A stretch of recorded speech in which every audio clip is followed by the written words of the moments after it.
Българският тълковен речник обяснява думата компания като сдружение на сродни фирми за обща дейност. Това е фирмата Контракс. Създадена е като група от компании в Източна Европа с централен офис в Будапеща, Унгария. Контракс е създадена 1992 година, точно преди 20 години, като представителство на унгарски холдинг, който развиваше дейността си в 6 източноевропейски държави с основен предмет на дейност доставка, инсталация на офис продукти и завеждане. В 1995 година унгарския партньор се изтегли, инвестициите бяха насочени в други области и ние останахме пред алтернативата да продължим сами и да развиваме нашия бизнес или ние също да се пренасочим в други сфери. Наделя първата теза, тъй като вече бяхме създали един много добър екип от специалисти, от хора, ентусиасти, бих казал в началото. Впоследствие Контракс става собственост на американско дружество. От 2000-та година насам Контракс ЕАД е изцяло българска частна компания, една от най-добрите на IT пазара в страната. Така че 1995 година продължихме с идеята да разнообразим портфолиото от продукти и услуги, които предлагахме до този момент и продължихме с самостоятелното развитие. Имахме, разбира се, вече изграден добър екип, имахме и няколко добри клиенти, които ни дадаха основание за оптимизъм. През годините дейността на фирмата се развива поетапно, изцяло според нуждите на разширяващото се потребление на услуги в компютърната сфера. При полагането на основите й, на пазара се чувства силен дефицит на офис техника. Това е първата стъпка на Контракс, насочена към все по-бързо увеличаващия се брой частни фирми.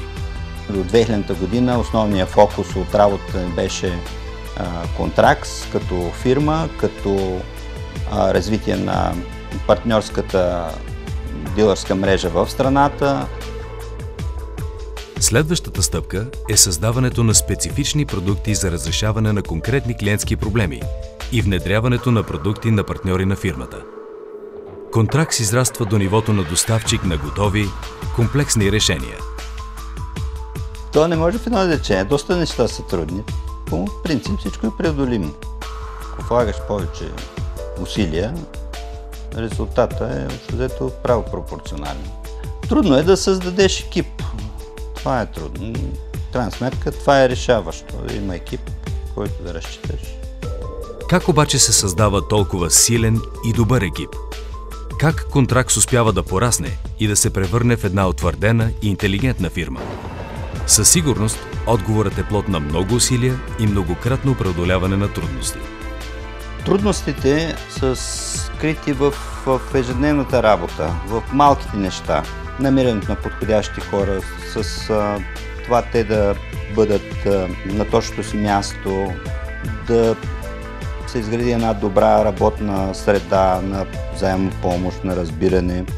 Тази своеобразна стълба на успеха е пример за фирмена еволюция, която не пропуска етапи, укрепва всеки минал стадий и следва вярната следа на бъдещото си развитие. Особено в нашата сфера информационни технологии, конкуренцията е голяма. Трябва винаги да бъдеш така на ниво, на штрек, да си в час с новите технологии, но и в никакъв случай да не изоставяш от развитието на нещата, изискването на клиентите, на живота като цяло.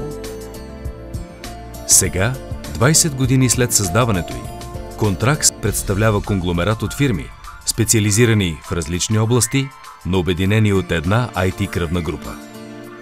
Тривиално звучи, но клиентите са най-важните в крайна сметка за бизнеса. Без клиенти, без проекти, въобще няма за какво се говори, няма бизнес. В 20 годишния период на Контракс ние имаме действително огромна база от клиенти. Много е трудно дори да се изброят, те са хиляди. Работейки изцяло съобразно международните стандарти за качество и сигурност, Контракс разширява дейността си на Балканите с представителства в няколко страни. Признания за професионализма на работещите в компанията са завиден списък с награди, успешно приключили проекти с институции, както и удовлетвореността на частните клиенти. Не мога да не спомена ДСК банка, която имаме дългогодишно сътрудничество и партньорство в двете посоки. Както ние сме клиенти дългогодишни на техните услуги, така и те на нашите. И действително това е един пример за едно взаимно изгодно и дългосрочно партньорство. Контракс развива своята дейност в продължение на 20 години. Това е 1/3 от живота на банката и ние работим в много добро сътрудничество с фирма Контракс. Ние разглеждаме взаимоотношенията си с фирмата не само като делови, а като много добри партньорски взаимоотношения, защото това се крие тайната на успеха. Освен това, банката прави отчет всяка година за корпоративна социална отговорност, а именно взаимоотношенията с Контракс подпомагат за изпълнението на този отчет. Една от най-добрите услуги, които предлагаме на ниво, е доставката и управлението и поддръжка на кол-центрове или контакт-центрове. Един пък от най-добрите ни клиенти от самото начало, от изграждането на кол-центъра е CallPoint. С CallPoint имаме също дългосрочно сътрудничество.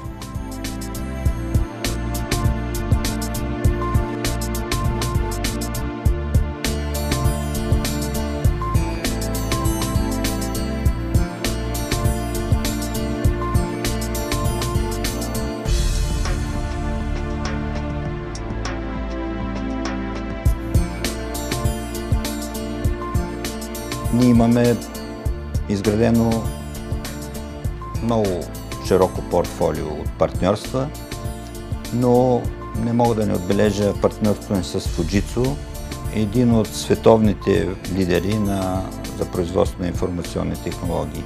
С Fujitsu имаме постоянно много и успешни проекти, както в публичната сфера, така и в корпоративния бизнес.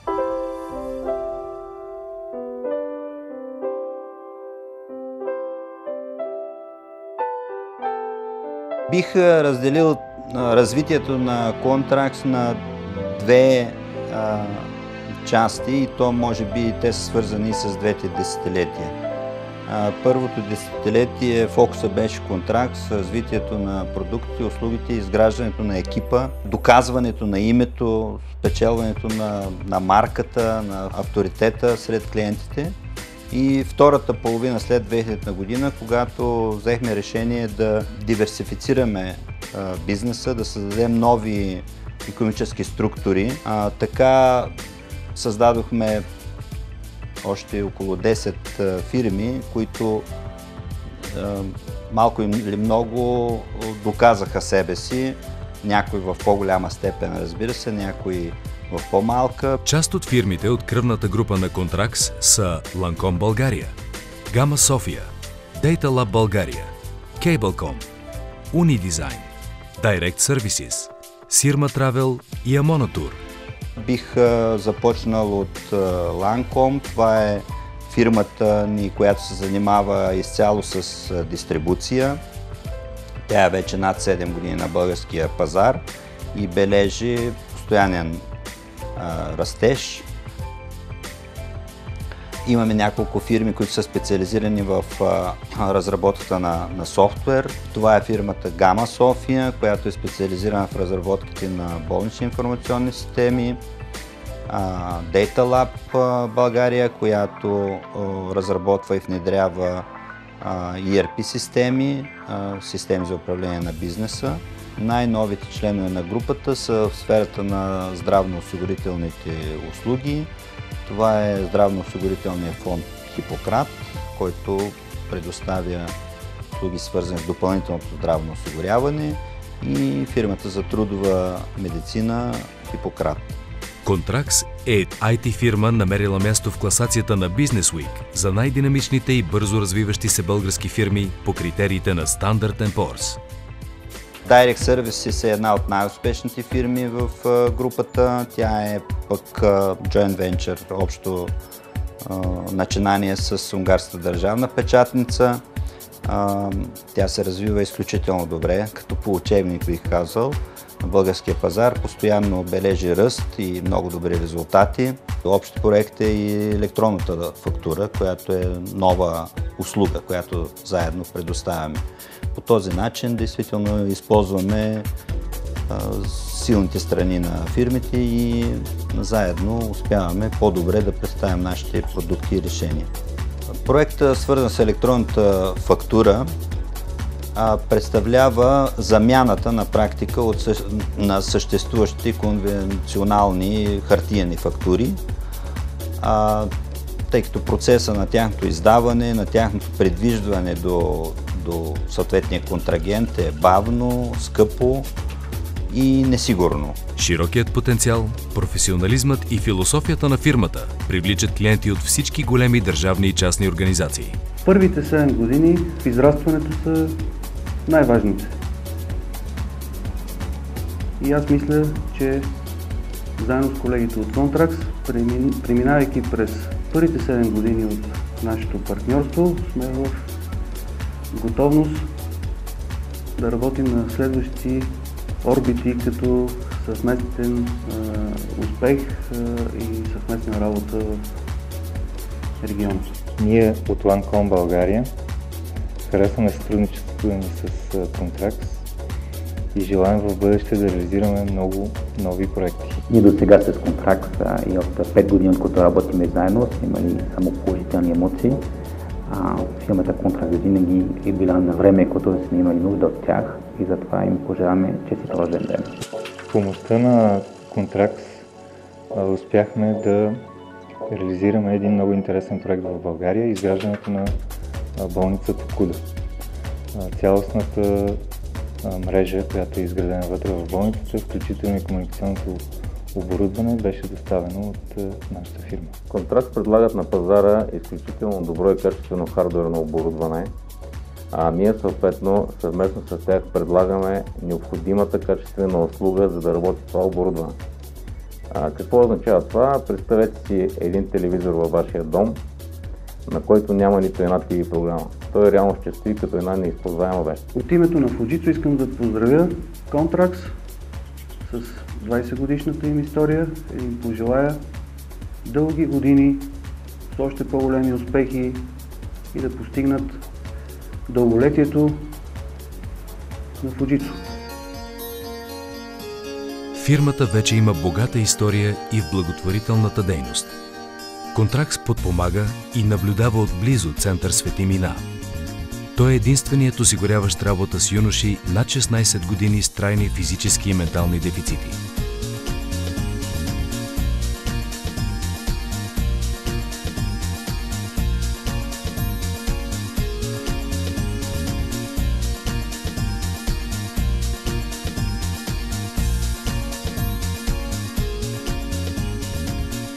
Издигайки грижата към клиента в култ, Контракс е изградила широка сервизна мрежа и предлага на клиентите си завършени комплексни решения, които оптимално задоволяват техните изисквания и решават проблемите им. Наистина Контракс подкрепи още от самото начало европейската и атлантическата идея. И ако днес България е член на НАТО, това е и на Европейския съюз, това е в някаква видима и запомнена от нас степен дело и на подкрепата, която получихме от Контракс. През следващите 20 години не очаквам да се случат революционни неща, но със сигурност мога да гарантирам, че фирмата ще продължава да се развива. Ще се превърнем в регионален играч, нещо, което вече започнахме. Имаме наши филиали в Румъния, в Косово и в Македония. Така че със сигурност следващите 20 години ще продължи укрепването на групата, развитието на продуктите и нашите клиенти могат да бъдат сигурни и да разчитат на нас, както и ние разчитаме на тях. 20 години е една прекрасна възраст. Искам да пожелая на господин Ярдонов, на него и на неговите служители, на тази прекрасна фирма, много успехи, да намери най-верните пазарни ниши в този период, който е доста труден за всички фирми в България. И аз наистина вярвам, че те ще успеят да постигнат своите цели. Най-големият подарък, който бихме си пожелали за рождения ден е хората да са здрави, екипа да работи успешно, да се развива, да имаме повече работа, повече проекти и разбира се, всичко това може да стане с доверието на нашите клиенти. Отбелязваме 20 години от създаването на Контракс. Откровено казано, аз не работя с пълни 20 години с Контракс, но поне в последните 15-тина добре се познаваме. Благодарение на усилията на IT специалистите успяхме да създадем в тази болница една много добра, поне по моя преценка, информационна система, която позволява да се прави един задълбочен анализ на това какво става в болницата. Ясно е, че съвременното общество не може без такива технологии и ние трябва да направим, говоря лекари и IT специалисти заедно, всичко възможно подобни технологии много нашироко да навлизат в българското здравеопазване. Не малко хора смятат, че едва ли не навсякъде има компютри, видите ли, и така нататък, но компютри само не означава усвояването на информационните технологии. Това означава, особено за болниците, да има съответни програми, да има съответни продукти, които да позволяват добро управление. Естествено, доброто управление няма да стане само заради това, че има информационни системи. Но наличието на информационни системи вече говори също за това, че управлението може би е добро, защото се е сетило, че трябва да ги изисква. Може много дълго да се говори на тази тема, но дет се казва празник е, 20 години, нека да пожелаем на Контракс не 20, ами още 100 пъти по 20 да пребъде във времето и най-важното да бъде все така коректна със своите партньори. Вярвам, че не е далеч момента, в който Контракс ще стане основен доставчик на НАТО. В това отношение ще се опитаме да помогнем. Бъдещето се ражда в историята на всяка една фирма. Можем да кажем, че Контракс вече имат своята изградена Контракс история. 20 години Контракс работи упорито и ефективно, но най-вече с голямо сърце.